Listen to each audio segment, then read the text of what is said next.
grâce une fois de plus à Ludovic, si mes souvenirs sont bons, notre staff va un petit peu s'internationaliser. On a la chance de recevoir le docteur Dallaglio Andrea, qui exerce au centre hospitalier de Lausanne, au célèbre centre hospitalier de Lausanne, et qui va nous parler d'une problématique extrêmement fréquente pour nous en consulte hôpital de jour ou hospitalisation, que sont la rhabdomyolyse, qu'est la rhabdomyolyse et l'élévation des CPK. Docteur Dallaglio, est-ce que vous êtes toujours avec nous? Je suis là, je ne sais pas si vous m'entendez. On vous entend et on voit même déjà votre présentation, c'est parfait. Alors écoutez, déjà merci de m'accueillir, c'est super sympa. C'est un vrai plaisir de pouvoir partager avec vous un peu ce que j'ai pu découvrir tout le travail que j'ai fait sur la rhabdomyolyse. Je tiens juste à vous avertir un peu en préambule que la présentation, il y a pas mal de diapos parce que je voulais vous fournir quelque chose d'assez complet, parce vu qu'il y a un PDF, histoire qu'après, si jamais vous puissiez repiocher dedans, donc parfois je vais être un peu bref sur certaines diapos. Je me suis dit qu'on allait commencer par une histoire clinique parce que ça fait toujours du bien et puis que c'est des fois le plus simple. Donc, imaginez-vous que vous êtes dans un hôpital un peu périphérique ou un endroit en tout cas où vous n'avez pas de soins aigus à disposition. Puis il y a deux amis qui viennent vous voir comme ça, qui ont fait une séance de fitness il y a 48 heures. Vous avez ce premier patient, monsieur très beau, qui est en très bonne santé habituelle, qui fait d'habitude du fitness, mais avec le Covid, il a un peu arrêté de faire du sport. Puis là, c'était son premier retour de séance. Et puis, il vous dit qu'il a des importantes douleurs au niveau des biceps, puis surtout à gauche, c'est un patient qui est gaucher. Puis il y a son ami à côté, alors lui, c'est vraiment le profil inverse, c'est monsieur biceps. Lui, il fait pas du tout de sport, il aime pas ça, parce qu'à chaque fois, il souffre beaucoup trop quand il le fait. Et puis, lui, il vous décrit par contre des douleurs beaucoup plus importantes au niveau des biceps, des quadriceps. Puis surtout, il vous dit qu'il est très fatigué, puis avec des urines qui ont changé de couleur. Puis il a l'impression quand même qu'il urine un tout petit peu moins. Votre examen clinique, il confirme un tout petit peu ce qu'ils vous disent, c'est-à-dire qu'ils ont mal à la palpation de ces muscles qui désignent comme douloureux, mais rien du tout de particulier. Vous complétez par une prise de sang, puis en fait, ce que vous voyez, c'est que monsieur Strebo, il a une fonction rénale tout à fait normale, mais il a 85 000 de CK. Et puis son ami, monsieur Biceps, alors lui, par contre, il a une créatinine anormalement élevée à 145, et puis des CK à 63 000. Vous dites, bon, c'est très certainement une rhabdomyolyse, et vous avez raison de le penser, mais qu'est-ce qu'on fait? Je vous propose qu'on fasse un détour vers juste se dire c'est quoi en fait la rhabdomyolyse, parce que c'est ça un petit peu l'enjeu de tout ça, et puis c'est un peu les concepts que j'aimerais pouvoir vous transmettre. Juste vous avertir avant tout, c'est un sujet où malheureusement il n'y a pas beaucoup d'évidence. L'immense majorité des études sont de très mauvaise qualité, il n'y a aucune étude randomisée sur le sujet, donc prenez avec des pincettes tout ce que je vous dis, dans le sens où c'est tout à fait probable que les choses viennent à changer. Je pense que les concepts sont beaucoup plus importants que les détails. Qu'est-ce que c'est que la rhabdomyolyse? Littéralement, en fait, c'est une destruction du muscle strié. Il faut savoir qu'on a fait beaucoup de muscles striés, on a 40% dans notre masse. Et puis, ayez juste à l'idée qu'il ne suffit de pas beaucoup de muscles pour poser beaucoup de problèmes. En gros, il n'y a que 100 grammes de muscle qui est détruit. Ça peut suffire en fait à causer toute une chaîne de problèmes. C'est une maladie qui a une histoire en fait qui s'est faite, qui est uniquement dans des contextes de patients traumatisés, d'ensevelissement, de bombardement. Les toutes premières descriptions elles datent du siècle dernier avec plusieurs médecins qui commencent un peu à décrire ces patients qui sont ensevelis, qu'on sort, qui sont vivants, et 48 heures plus tard, ils meurent.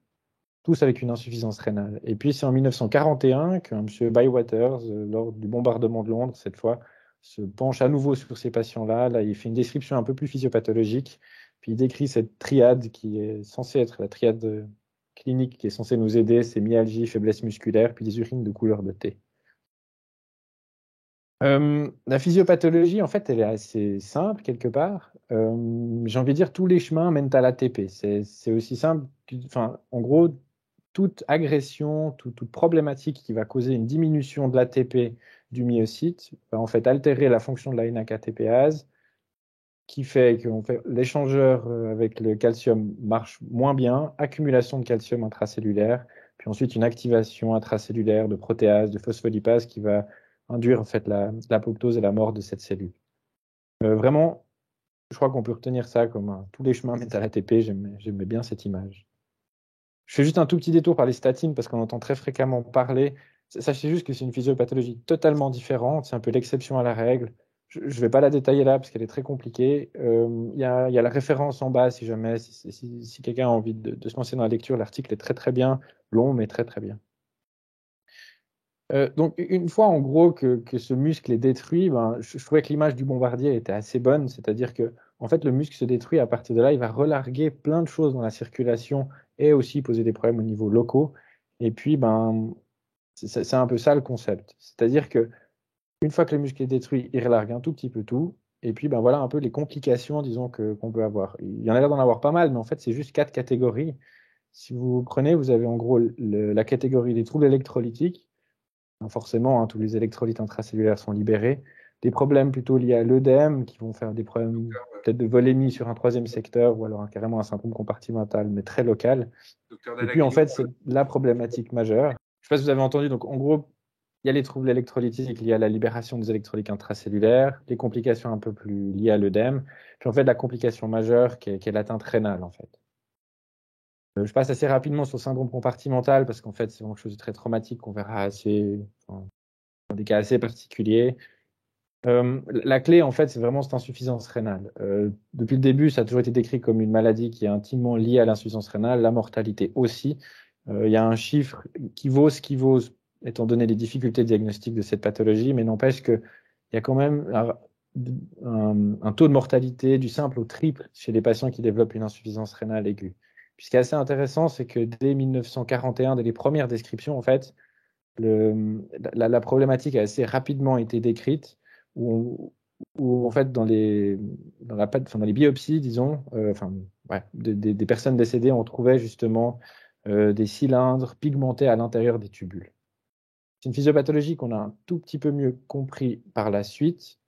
En fait, ce qui se passe, c'est que ben, le myocyte, en décédant, enfin, en se nécrosant, il va libérer de la myoglobine. Donc la myoglobine, c'est cette protéine dérivée de l'hème qui stocke l'oxygène pour le muscle. Le truc, c'est qu'elle a un transport normalement accompagné de protéines qui est très vite saturé. On la retrouve de manière massive dans les tubules. Et puis elle va précipiter avec l'uromoduline, qui est la protéine de Tam-Hosphol. Tout ça, c'est favorisé dans un environnement acide. Je vous dis tout ça en fait parce que c'est très important après pour conceptualiser comment les traitements ont été réfléchis, hein, si jamais. Et puis ensuite, ben, cette protéine, elle a de l'hème, donc elle a de l'oxygène, ça va faire des lésions oxydatives lorsque le fer s'oxyde. Et puis, ben, le stress organique général va activer le système rénine-angiotensine qui va faire une vasoconstriction rénale. Puis en plus de ça, une inflammation intrarénale va péjorer un petit peu cette situation. Au final, on se retrouve avec une insuffisance rénale, disons qu'une atteinte intrarénale et puis fonctionnelle prérénale. Les autres choses qu'on observe, ben, comme je vous l'ai dit, les troubles électrolytiques, peut-être la seule chose qui sort un tout petit peu de l'intuition, c'est que, en fait, initialement, on a une hypocalcémie parce qu'en fait, tout le calcium est chélaté par le phosphate. Et puis, même si on s'attendrait plutôt à une hypercalcémie. Puis là, je vous ai remis un petit peu le tableau qui liste toutes ces complications. Il y en avait juste une autre, c'est l'acidose métabolique. Il y a juste à l'esprit qu'une acidose métabolique à anion gap augmentée, non seulement il y a probablement peut-être quelque chose de rénal chez ces patients, mais il y a aussi simplement une libération d'acide organique intramusculaire qui peuvent expliquer cette anion gap augmentée. Les étiologies, elles sont très diverses. Comme vous voyez, cette liste, elle est gigantesque. Il y a vraiment beaucoup de choses qui peuvent expliquer ça. Mais les causes les plus classiques, disons, c'est l'effort, les causes traumatiques, les toxiques, alcool et médicaments. Et puis dans 50% des cas, 2 étiologies coexistent. Puis ça va très bien avec cette physiopathologie qui va vers en fait un manque d'ATP. Donc probablement quand on accumule les facteurs, ça facilite en fait la survenue d'une rhabdomyolyse. Je vous ai juste rajouté le SARS-CoV-2 parce que quand j'avais écrit l'article, en fait, il n'existait pas encore. L'épidémiologie, une nouvelle fois, des chiffres, on n'en a quasiment pas. Les États-Unis il y avait des chiffres, j'ai trouvé de 26 000 hospitalisations aux États-Unis, mais je ne sais pas trop ce que ça vaut. Par contre, pour la mortalité, on a des idées de 8 à 27%. C'est une fourchette qui est gigantesque. Mais en fait, quand on regarde un tout petit peu, hein, il y a un papier qui a été fait qui distingue un peu selon les étiologies. Et là, on voit vraiment une importante différence entre les patients, ben, les traumatisés, les sepsis sévères, et puis après, ben, toutes les autres causes qui viennent derrière au niveau des taux de mortalité. Ça pose un tout petit peu la question de est-ce que c'est pas la globalité du patient qui détermine le pronostic plutôt que la lésion musculaire en elle-même? La présentation clinique, ben, comme je vous l'ai décrite avant, il y a cette triade classique, mais en fait, chez les patients non traumatisés, ben, en fait, elle est quasiment jamais présente. C'est moins de 10% des patients qui l'ont. Et puis souvent, c'est des symptômes très spécifiques, asthénie, état fébrile, enfin des choses vraiment toutes simples. Donc la question pour nos patients, si on se dit quoi maintenant? On a une douleur musculaire, on a des urines, enfin couleur T en tout cas pour un de nos patients. puis une créatine kinase qui est augmentée, est-ce que du coup on peut conclure à une rhabdomyolyse? En fait, c'est pas si évident que ça, parce qu'en fait, les critères diagnostiques dans la littérature, là, il y a ce papier qui réunit un peu tous les critères qui existent. En fait, on voit que 70% seulement des auteurs, ils utilisent des critères avec un seuil de CK. Et encore, il n'y a pas tout le monde qui utilise le même seuil de CK. Je pense qu'on l'a tous vécu, hein. On a un patient qui a 3000 de CK, puis on ne sait absolument pas quoi en faire, parce qu'on ne sait pas si ça a une valeur diagnostique, parce que sur une source, on trouve 1000, puis l'autre 5000, puis il y en a qui vont jusqu'à 10 000. Puis comme vous voyez, dans la littérature, restent des gens qui utilisent plutôt des syndromes cliniques ou même la myoglobine. Mais du coup, c'est quand même les CK qui prédominent comme dans la valeur qui est utilisée. Juste vous expliquer un peu ce que c'est que la créatine kinase. Donc, en fait, c'est une enzyme qui permet en gros de recharger la créatine pour de la phosphocréatine, qui est en fait une source d'énergie très rapidement mobilisable par le muscle. Et puis, en fait, son grand avantage, c'est qu'elle a une corrélation qui est totalement linéaire avec la quantité de muscle qui est lésée. Je pense que c'est pour ça, en fait, qu'on a commencé à l'utiliser. C'est que plus on casse de muscle, plus il y a de CK. Autre avantage, c'est qu'elle a une cinétique qui est très lente. Elle a un pic à 24-36 heures, ce qui fait que c'est à peu près généralement quand les patients viennent consulter chez nous. Juste vous rendre attentif à une chose, c'est que les valeurs de base de CK peuvent varier selon l'âge, le sexe et l'ethnie. Donc, est-ce que, enfin, les normes, disons, qu'on a de laboratoire sont pas toujours exactes, disons, par rapport au type de patient qu'on a en face de nous. Puis là, je vous ai parlé d'une chose, un peu une rareté, mais que je trouvais, voilà, j'ai mis la présentation, parce que je trouvais ça intéressant. C'est des sortes de pseudo hyper CKMI, disons, dans le sens où il y a les isenzymes qui peuvent soit se polymériser, soit se lier à des immunoglobulines, puis ça donne un résultat de laboratoire qui est faussement élevé. Donc, peut-être toujours avoir à l'idée que des CK élevés ne veut pas forcément dire beaucoup de CK.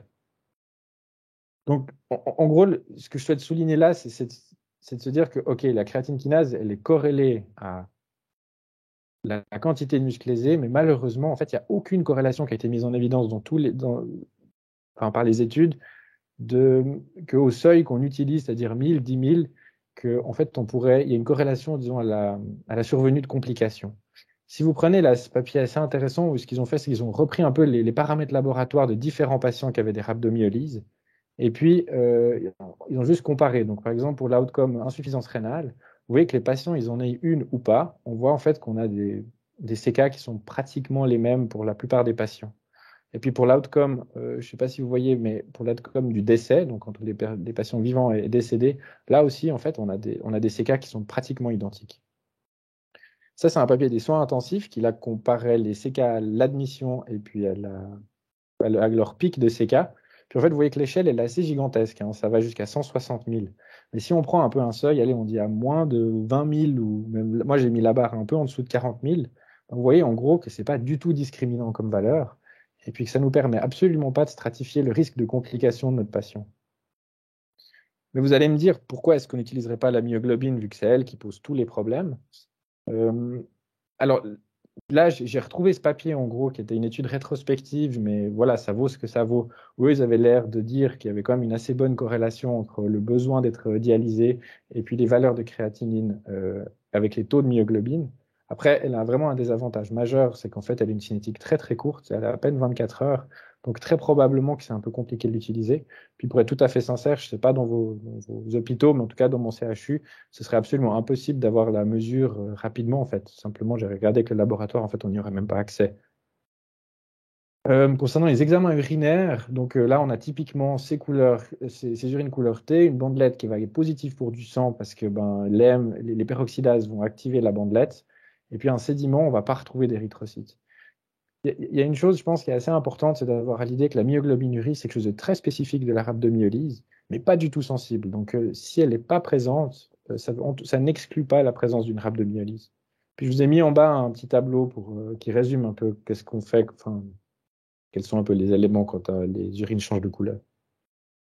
L'imagerie, en toute sincérité, en aigu, n'a absolument pas sa place, sauf si vraiment, voilà, pour des raisons assez particulières. Mais disons que le seul examen qui serait pertinent, ce serait plutôt l'IRM pour sa très bonne sensibilité. Mais une nouvelle fois, je ne pense pas que ce soit très pertinent, sauf si on veut faire une biopsie. Donc, en gros, la rhabdomyolyse n'a pas du tout de consensus sur les critères diagnostiques. Puis ça, je pense qu'il y a 4 raisons majeures. La première, c'est le manque d'études. La deuxième, c'est qu'on a essayé de prendre un taux de CK comme référence, mais le problème, c'est qu'il n'y a aucune corrélation avec la morbimortalité. Donc, ça rend les choses très compliquées. Il y a énormément d'étiologies qui rendent les choses très hétérogènes. Et puis surtout, je pense que ce qui sous-tend à tout ça physiopathologiquement, disons, c'est que la dysfonction de l'organe primaire n'est absolument pas la cause, n'est pas le facteur déterminant du pronostic. Et c'est peut-être pour ça aussi qu'on a des difficultés à bien cerner cette maladie. Donc, fier, en gros, voilà, on a un peu revu la rhabdomyolyse. Donc là, on complète notre laboratoire pour voir un petit peu si notre patient présente des complications. Et puis, on voit que Monsieur Trébeau, lui, voilà, hormis ses CK élevés, il y a rien d'autre de particulier. Par contre, Monsieur Biceps, alors, il a une insuffisance rénale, il a un calcium un petit peu bas. Et puis, on s'y attendait avec l'anamnèse, il a une bandelette qui est positive, qui évoque fortement une myoglobinurie. Et maintenant, comment on traite ces patients? Je vous le ressouligne, c'est que vraiment, on n'a aucune étude randomisée sur le sujet. On a surtout, en fait, pour l'insuffisance rénale, des déductions un petit peu physiopathologiques. C'est assez intéressant parce qu'en fait, on voit qu'en 1941, déjà, Bywaters, lui, ce qu'il proposait, c'était d'hydrater les patients, d'augmenter leur volémie, de favoriser la diurèse. Et puis, l'autre chose qu'il faisait, c'était qu'il amputait les gens. Ça, je pense qu'on ne le fait pas. Et donc, les concepts que j'ai cités au début, c'est un petit peu ce qu'on fait en ce moment. C'est de la pure déduction physiopathologique. C'était de se dire, voilà, si la myoglobine, elle précipite dans un milieu acide, on alcalinise les urines, pardon. La vasoconstriction rénale, on va optimiser la volémie. Et puis, pour l'obstruction tubulaire, on va maintenir un flux urinaire. Mais en fait, tous ces traitements que sont l'alcalinisation, les diurétiques et tout ça, n'ont strictement aucune évidence et aucun bénéfice sur la mortalité. Les seules choses qui ont pu démontrer un bénéfice, c'est l'hyperhydratation précoce chez les patients traumatisés. Donc actuellement, les recommandations sont surtout basées sur des consensus d'experts, mais somme toute, très peu d'évidence une nouvelle fois. Pour le traitement des autres complications que l'insuffisance rénale, l'hypocalcémie, comme je vous l'ai dit avant, peut-être ne pas la traiter, étant donné que l'hypocalcémie initiale va devenir une hypercalcémie une fois la chelation terminée. Et puis, pour les autres complications, c'est des prises en charge standards. Là, je vous ai remis le tableau de l'article que j'avais écrit qui résume un tout petit peu l'évidence qu'on a pour chaque traitement et puis des choses un peu plus détaillées. Mais disons que globalement, je pense que seule l'hyperhydratation a un peu de sens. Donc en gros, si je résume, on a une maladie sans critères diagnostiques, sans marqueurs prédictifs et sans traitement basé sur l'évidence. Comment est-ce qu'on s'oriente du coup avec nos deux patients?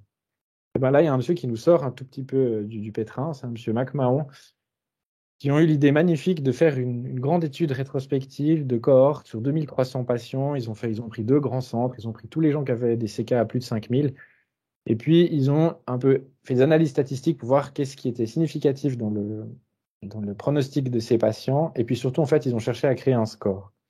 Ils ont créé ce score, donc le score de McMahon. Et en fait, ce qu'on voit, c'est qu'on est linéaire, c'est une évolution linéaire de la mortalité liée à l'évolution du score. Eux, ils ont mis le seuil à 5 pour justifier un traitement.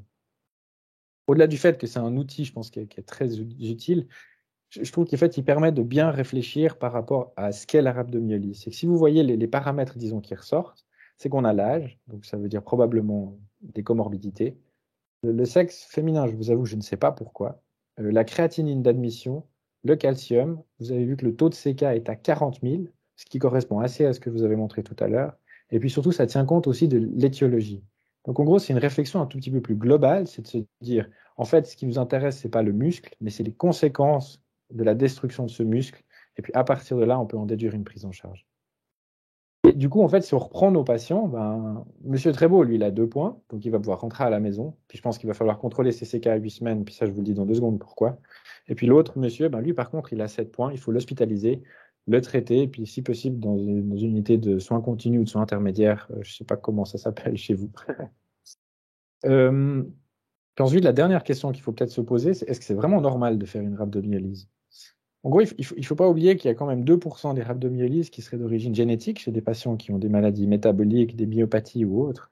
Et je pense qu'il faut juste juste se poser un tout petit peu la question, dire est-ce que c'est un patient qui a déjà fait un épisode? Est-ce qu'il y a des antécédents familiaux? Puis je pense qu'il y a une chose assez très simple qu'on peut faire, c'est toujours recontrôler ces taux de CK, surtout chez des patients comme là qui en ont 80 000, recontrôler à 8 semaines, puis s'ils sont revenus dans la norme, l'affaire est c'est plus ou moins réglé. Si jamais je vous ai mis des annexes avec un peu les articles que je trouve assez intéressants, et puis quelques algorithmes que je trouve assez bien faits qui peuvent tout à fait aider en cas de moment de doute. Voilà. Est-ce que vous avez des questions du coup?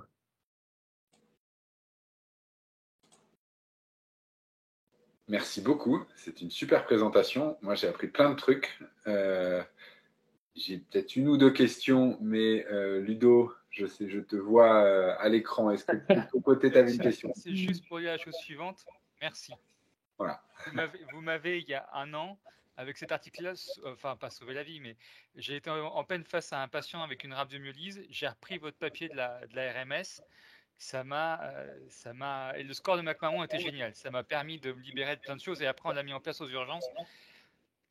Voilà. Donc, j'ai pas de questions. Merci. Je vous avoue que l'origine de cet article, elle est née d'un patient qui était chez nous avec 120 000 de CK, qui allait parfaitement bien, et puis je me fâchais avec un chef en lui disant que je ne comprenais pas pourquoi il voulait le garder. Donc, c'est pour ça qu'on a fait ça. Donc, je suis heureux, merci beaucoup. Et vous avez vu des chiffres d'hydratation? Qu'est-ce que des conseils particuliers sur la quantité, la durée de l'hydratation?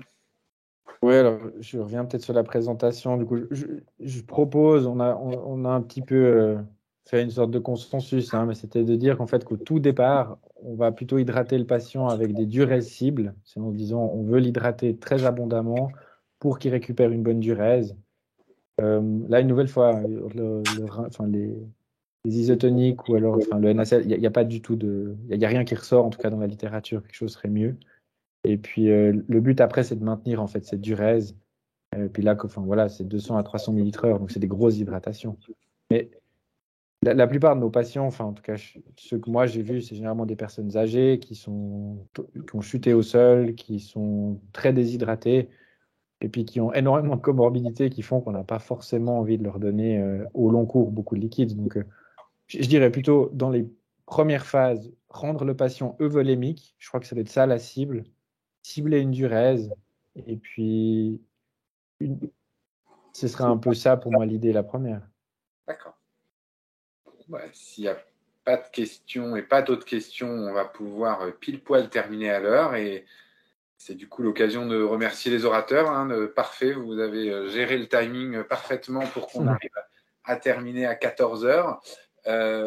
Pour les participants, peut-être que la prochaine fois, si vous pouviez vous connecter quelques petites minutes avant, parce que c'est toujours un peu délicat de démarrer à 13h et on voit bien que vous vous connectez vers 13h05 et c'est toujours un peu délicat de démarrer la première présentation alors qu'on sent bien que seule la moitié des participants se sont connectés. On essaiera de démarrer un petit peu plus tôt la prochaine fois. La prochaine fois, d'ailleurs, c'est en mai pour laisser passer les vacances d'avril.